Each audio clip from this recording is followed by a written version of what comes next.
नमस्कार दर्शक बंधु।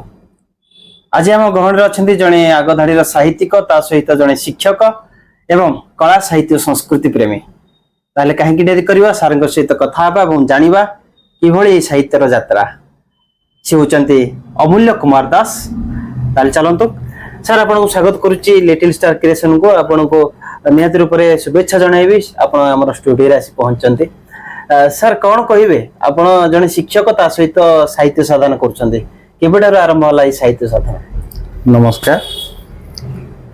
साहित्य हितेन सह बा सहितर भावर सहित साहित्य कह भाव नथिले साहित्यर सृष्टि असंभव। प्रति समय प्रति मुहूर्त आमे भाव को लेकिन चलुचे। पिलाटी दिन निजस्व ढंग से गीत गाइबार अभ्यास रही।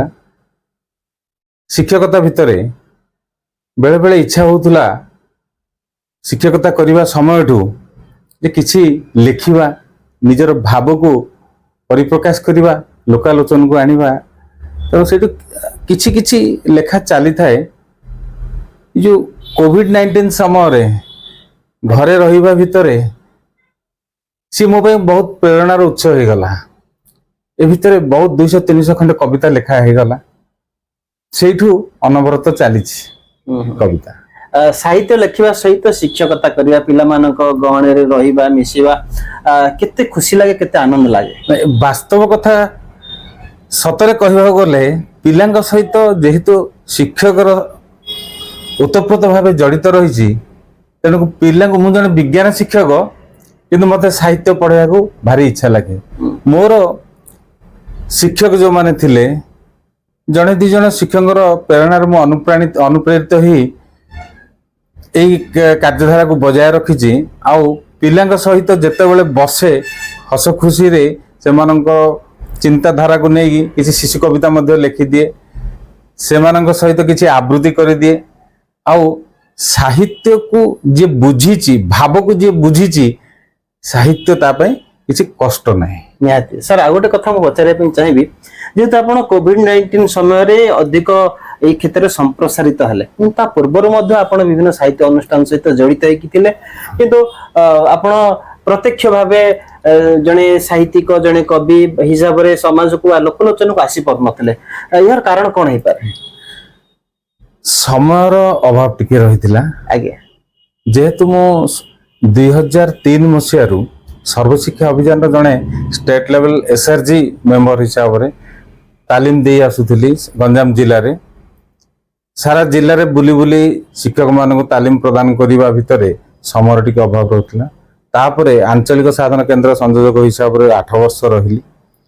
से समय शिक्षाविद हिसाब से बहुत काम करी ट्रेनर हिसाब से बहुत काम करी जेतेबेले ट्रेनिंग दिए मु से सिचुएशन भितर ट्रेनिंग रो मॉडल ट्रांजिट कला भितर आनंदमय शिक्षा को गुरुत्व दिया जाउतला। से भितर किछि नाच गीत आ भितर शामिल थिला। से निजस्व ढंग रे इनोवेटिव क्रिएशन पई मु किछि 2-4 एक पदी 2 पदी लेखे एम सब लिखिकी निजे जो मॉडल को ट्रांजिट करा होतला से मॉडल को आधार करिकी किछि गीत लिखे आ से गीत को ताल देकी स्वर देकी करे ट्रेनिंग भीतर शामिल कर दिए तो सेटा बहुत मजा लगे। सर आ गोटे कथा पचारे चाहिए आपन लेखा भितर विशेषकर कौन थाए धरी नियंतु शिशु कविता हो कि आपन उपादान गुड़िक केउठु नियंती कविता लिखा? मु जेतेबेले 10वीं श्रेणी पाठ पढ़ुली सेतेबेले साहित्य निजर मातृभाषा हेले मध्य साहित्य रे 70-80 नंबर 100 रु आनिबाटा भारी कष्ट थिला। सेतेबेले मोर टिके साहित्य प्रति बहुत आग्रह थिला। मोर मातृभाषा को मु बजाय रखिथिली मोर बहुत भलो मोर 75 एबव मार्क आसीथिला। तो सेतेबेले मु गोटिए से सारंकर जो पंक्ति जाके से पढ़ांती से पंक्ति गुडी को मुखस्थ करे आ तार भावार्थ को आलोचना करे समीक्षा करे आ बेसी टिके डिक्शनरी बेसी रिफर करे जा फल मु क्लिष्ट शब्द जाक सहजरे भाव नहीं जाए ताकू धरिक मु टिके अनुप्राणित हेले किछि लेखा लेखि करबा पई आ कविता को लिखिबा पई हेले ମୁଖ୍ୟତଃ ଯୋଉ ଭାବଟା ଆସିବ ହୃଦୟ ଭିତରୁ ସେ ଭାବଟା ବାହାରିବ ସ୍ୱତଃପ୍ରବୃତ୍ତ ଭାବେ ସେ ଭାବ ବାହାରିବାକୁ ପଡିବ। ଆସିଲେ ହିଁ ସେ ଜିନିଷଟି ଲେଖା ହବ। ଆଉ ମୋର ଲେଖା ଭିତରେ ବିଶେଷ କରି ଶିଶୁ କବିତା ଅଧିକ ସ୍ଥାନ ପାଇଛି ଆଉ ବିଭିନ୍ନ ପତ୍ର ପତ୍ରିକାରେ ବି ବାହାରିଛି। ପିଲାମାନଙ୍କ ପାଇଁ ସମାଜ ପାଇଁ କିଛି ଦିଗଦର୍ଶନ ଦବା, ଯୋଉଥିରେ ମତେ ବି ସମସ୍ତେ କହନ୍ତି ଆପଣଙ୍କର ଲେଖା ଆପଣଙ୍କର ଭାଷା ବହୁତ ମାନେ ସରଳ, କ୍ଲିଷ୍ଟ ନାହିଁ କିନ୍ତୁ କ୍ଲିଷ୍ଟ ଭଳିଆ ଲାଗିଲେ ବି ବୁଝି ହେଇଯାଏ। ତେଣୁ ପିଲାଙ୍କ ପାଇଁ ସେଗୁଡାକ ଲେଖିବା ବହୁତ ଖୁସି ଲାଗେ। ଆଉ ଅନ୍ୟାନ୍ୟ କବିତା ଆଜିକାଲି ଯୋଉ ମୋର ଟିକେ ମିତ୍ରାକ୍ଷର ଛାନ୍ଦ ଉପରେ ଟିକେ ଅଧିକା କବିତା ରହେ ଆଉ ଅମିତ୍ରାକ୍ଷର ଛାନ୍ଦ ଉପରେ କିଛି ଲେଖିଛି, ତଥାପି ମୋତେ ମିତ୍ରାକ୍ଷର ଛାନ୍ଦ ଯତିପାତ ଯୋଉଟା ପଡୁଥିବ ସେଇଭଳିଆ କବିତା ଯାକ ଟିକେ ଭଲ ଲାଗେ। ପିଲାଙ୍କୁ ନେଇକି ପିଲାଙ୍କ ପାଇଁ ସମାଜକୁ ଯୋଉଟା ଦିଗଦର୍ଶନ ଦେବ, ପିଲାମାନେ ଯୋଉଥିରେ କିଛି ଶିକ୍ଷଣୀୟ ଉପାଦାନ ରହିଥିବ ସେଥିପ୍ରତି ମୁଁ ଟିକେ ଆଗ୍ରହୀ ଲେଖେ। ସାର୍ ଆଉ ଗୋଟେ କଥା, ଆପଣ ଯେହେତୁ ଲେଖନ୍ତି ତା ସହିତ ଆପଣଙ୍କର ପୁଅ ମଧ୍ୟ ଲେଖା ଲେଖି କରନ୍ତି, ଆପଣଙ୍କର ସ୍ତ୍ରୀ ମଧ୍ୟ ସାହିତ୍ୟ କ୍ଷେତ୍ରରେ ସଂଶ୍ଳିଷ୍ଟ ହେଇକି ଅଛନ୍ତି, ଗୋଟେ ଦେଖିବାକୁ ଗଲେ ପରିବାର ସମ୍ପୂର୍ଣ୍ଣ ସାହିତ୍ୟ କ୍ଷେତ୍ରରେ ଅଛନ୍ତି। କେତେ ଗର୍ବ ଅନୁଭବ ହୁଏ ଓଡିଆ ସାହିତ୍ୟକୁ, ଓଡିଆ ଭାଷାକୁ ନେଇକି, ଯେହେତୁ ଆପଣଙ୍କ ପରିବାରରେ ସାହିତ୍ୟ ଅଛି। ଦେଖନ୍ତୁ, ମୁଁ ଯେତେବେଳେ କବିତାଟେ ଲେଖି ବସେ ମୁଁ କହିଦିଏ ଘରେ ମୋ ଧର୍ମପତ୍ନୀଙ୍କୁ ମତେ ଡିଷ୍ଟର୍ବ କରିବନି। ମୁଁ ଟିକେ ନିରୋଳା, କବିତା ଲେଖା ଏମିତି ଗୋଟେ ଜିନିଷ ନିରୋଳାରେ ବସିଲେ ହିଁ ଭାବଗର୍ଭକ ହୁଏ ଆଉ ମସ୍ତିଷ୍କ ଭିତରକୁ ସିଏ ସ୍ପର୍ଶ କରେ। ଆଉ ଯୋଉଠି ବସିକି ଲେଖେ ସେଇ ଜାଗା ମତେ କେହି ଡିଷ୍ଟର୍ବ କରନ୍ତିନି। ମୁଁ ଲେଖିଲା ପରେ ମୋର ଧର୍ମପତ୍ନୀ ସିଏ ମୋ ପାଇଁ ଗୋଟେ ଗୁରୁର ଗୁରୁ ସ୍ୱରୂପ ସେ ମତେ ଆଡଭାଇସ ଦିଅନ୍ତି। ମୋ ଲେଖା ଗୁଡ଼ିକୁ ସେ ସଂଶୋଧନ କରିଦିଅନ୍ତି। କରିଦେଲା ପରେ ତାକୁ ପୂର୍ଣ୍ଣାଙ୍ଗ ରୂପ ମୁଁ ଦିଏ। ଆଉ ଏ ଭିତରେ କ୍ଲିଷ୍ଟ ଶବ୍ଦ ଯାକର କିଛି ଭାବାର୍ଥ ମଧ୍ୟ ସେ ମତେ କହିଦିଅନ୍ତି। ଏ ଭିତରେ ପୁଅ ତାର +2 ମେଟ୍ରିକ ଆଉ +2 କ୍ୟାରିୟର ମଧ୍ୟ ସେ କିଛି କିଛି ଶିଖିଲା, ଶିଖିକି ସିଏ ବି କିଛି କିଛି କବିତା ଅନୁପ୍ରାଣିତ ହେଇ କବିତା କିଛି କିଛି ଲେଖିବ। ବେଳେ ବେଳେ ମୋର କିଛି କବିତା ତାକୁ ଭଲ ନ ଲାଗିଲେ ମଧ୍ୟ ସିଏ ସଂଶୋଧନ ବି କରିଦିଏ। ତେଣୁ ପୁରା ପରିବାର 3 ଜଣ ଯାକ ଭିତରେ ଗୋଟେ ସମନ୍ୱୟ ରକ୍ଷା କରିକି ତାକୁ ଆଗକୁ ମୁଁ ନେଇ ଆସିଛି। ଆଉ ଗୋଟେ କଥା, ଆପଣ ନିକଟ ଅତୀତରେ ବେଦବ୍ୟାସ ଗୋଟେ ଚ୍ୟାନେଲ ଥିଲା, ଚ୍ୟାନେଲରେ ଆପଣ ବେଦବ୍ୟାସ ପୁରସ୍କାର ପାଇଥିଲେ, ଗୋଟେ ଘରୋଇ ଚ୍ୟାନେଲରେ। କଣ ଥିଲା ସେ ଯାତ୍ରା, କିଭଳି ଥିଲା? ଦେଖନ୍ତୁ, ବେଦବ୍ୟାସକ କଥା ଆସିଲା ଯଦି ଉଠିଲା, ସେ ଏମିତିକା ଗୋଟେ ମଞ୍ଚ, ମୁଁ ଯେତେ ଜଣଙ୍କ ସହିତ କଥା ହେଇଛି ସମସ୍ତେ କହନ୍ତି ଭାଇ ସେ ମଞ୍ଚକୁ ଗଲେ ଗୋଡ ହାତ ଥରେ। ଆକ୍ଚୁଆଲି ମୁଁ ଏଥିପାଇଁ ଶ୍ରେୟ ଦେବି ମୋ ଧର୍ମପତ୍ନୀଙ୍କୁ। ସିଏ ସବୁବେଳେ ଆଧ୍ୟାତ୍ମିକ ଲାଇନରେ ରହନ୍ତି। ଆଧ୍ୟାତ୍ମିକ ଲାଇନ ରହିବା ବେଳେ ମତେ ସବୁବେଳେ ସେ ଗୋଟେ ଖାତା କରିକି ଲେଖନ୍ତି, ଯାହା ଟିଭିରୁ ପୌରାଣିକ ସିରିଏଲ ହଉ ବା ଭାଗବତ ହଉ ରାମାୟଣ ହଉ ସେଥିରୁ ସେ ସବୁ କିଛି ପଢନ୍ତି, ଲେଖନ୍ତି ଆଉ ମତେ ସେଥିରୁ ବି ଅନୁପ୍ରାଣିତ କରନ୍ତି। ତ ଏଇ ସମୟରେ ମୁଁ 100% ଆଗ୍ରହ ନଥିଲେ ମଧ୍ୟ ସିଏ ମତେ ପୁରା ବଦଳେଇ ଦେଲେ। ଆଉ ତାଙ୍କର ଅନୁପ୍ରାଣିତ ହେଇକି ମୁଁ ବେଦବ୍ୟାସ ପ୍ରତି ଆଗ୍ରହ ହେଲି। ଏମିତି ଦିନେ ସେ କହିଲେ, ଆଉ ସମସ୍ତେ ଯାଉଛନ୍ତି, ଚାଲନା ଆମେ ଯିବା ବେଦବ୍ୟାସ ଯିବା, ଉପାଧି କଥା ଛାଡି ଦିଅ, ଅନ୍ତତଃ ଆମକୁ ନିହାତି ଭାଗବତ ବହିଟେ ଦରକାର, ଆମେ ଭାଗବତ ଆସିଲେ ଘରେ ପଢିବା। ତ ବୋଲେ ଠିକ ଅଛି, ତମେ ଯାଉନ? ନା ନାଇଁ ମିଶିକି ଯିବା। ତ ପ୍ରଥମ ଆଟେମ୍ପ୍ଟ ଯେତେବେଳେ ନେଲୁ, ପ୍ରଥମ ଥର ଗଲା ପରେ ବେଦବ୍ୟାସରେ ସେଇଠି ଆମର ଜିତୁ ଦାସ ମହାଶୟ ରହନ୍ତି, ପୁପିନ୍ଦର ଭାଇ ରହନ୍ତି।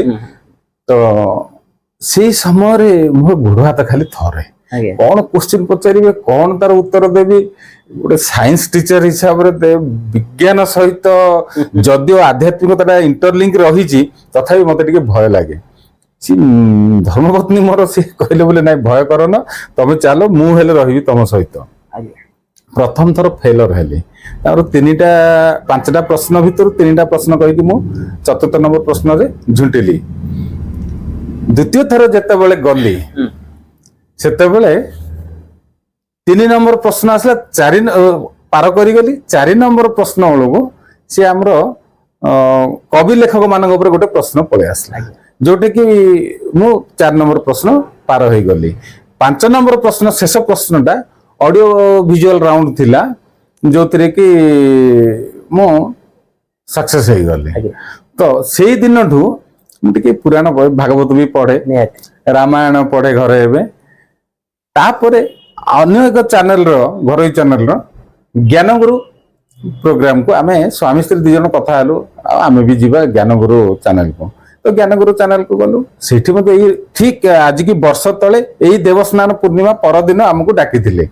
ସେଠି ଗଲା ପରେ ଆମକୁ ସେଠି କହିଲେ ନା ଆପଣଙ୍କର ସବୁ ଜାଣି ପଢିକି ଆସିଛନ୍ତି ତ ପ୍ରିପେୟାର ହେଇକି, ଆପଣଙ୍କୁ ସବୁ ଜଗନ୍ନାଥଙ୍କ ସଂସ୍କୃତି ଉପରେ ପଚରାଯିବ। ଏତେ ବଡ ମହାସମୁଦ୍ର ସିଏ, ତଥାପି ଖାଲି ଭଗବାନଙ୍କୁ ଡାକୁଥା, ହେ ପ୍ରଭୁ କେମିତି ପାର କରିଦିଅ। କୋଶ୍ଚିନ୍ ଆସିଲା ପରେ ସବୁ ଯାକ 5ଟି ଯାକ ପ୍ରଶ୍ନ, ସେଟା ସ୍ୱାମୀ ସ୍ତ୍ରୀ କପୁଲ ଡାକୁଥିଲେ ସିଜନ 3 ରେ। ଆଜ୍ଞା ସେଠୁ ପାର ହେଇଗଲୁ, ହେଇଗଲା ମିଳିମିଶିକି ପାର ହେଇଗଲୁ। ଜଗନ୍ନାଥଙ୍କୁ ନିହାତି ଶତ ଶତ ପ୍ରଣାମ, ଶତ ଶତ ଧନ୍ୟବାଦ। ନିହାତି ରୂପରେ ଇଚ୍ଛା ଥିଲେ ନିହାତି ରୂପରେ ଉପାୟ ମିଳିବ, ତା ସହିତ ଆଉ ସକ୍ସେସ୍ ମଧ୍ୟ। ସେଇ ଦିନଠୁ ମୁଁ ଆଉ ଅଟକିନି, ଏବେ ବି ଚାଲିଛି। ଆଉ ମୁଁ ଶ୍ରେୟ ଦେବି ମୋ ଧର୍ମପତ୍ନୀ। ନିହାତି ସାର୍, ଆଉ ଗୋଟେ କଥା, ଯେହେତୁ ଆମେ ଅମୂଲ୍ୟ ଆମ ସହିତ ସାହିତ୍ୟ ସଂସଦ ସହିତ ମଧ୍ୟ ସଂଶ୍ଳିଷ୍ଟ ହେଇକି ଅଛେ, ଆପଣ ଅମୂଲ୍ୟ ଆମ ସାହିତ୍ୟର କାର୍ଯ୍ୟକାରୀ ସଭାପତି ଅଛନ୍ତି।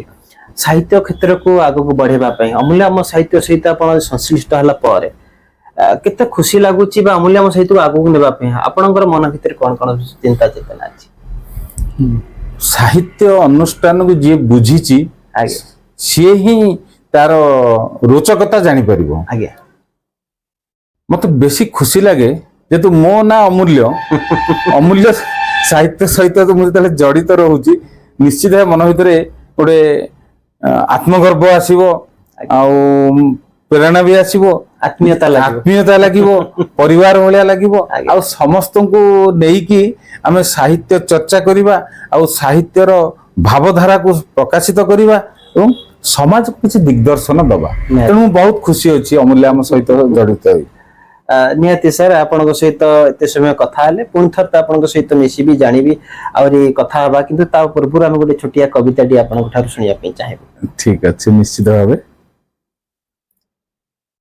ଦର୍ଶକ ବନ୍ଧୁ, ଅମୂଲ୍ୟ କୁମାର ଦାସ ଜଣେ ଉଚ୍ଚକୋଟୀର ସାହିତ୍ୟିକ, ଶିକ୍ଷକ କରନ୍ତି, ତା ସହିତ ଜଣେ ସମାଜ ସଂଗଠକ, ସାହିତ୍ୟ ସଂଗଠକ ମଧ୍ୟ। ନିହାତି ରୂପରେ ସାର୍ଙ୍କ ଠାରୁ ଶୁଣିବା ସୁନ୍ଦର ଏକ କବିତା, ଚମତ୍କାର ଢଙ୍ଗରେ ସିଏ ଶିଶୁ କବିତା ମାନ ଲେଖନ୍ତି, ତା ସହିତ ସମାଜ ଧର୍ମୀ କବିତା ଲେଖନ୍ତି।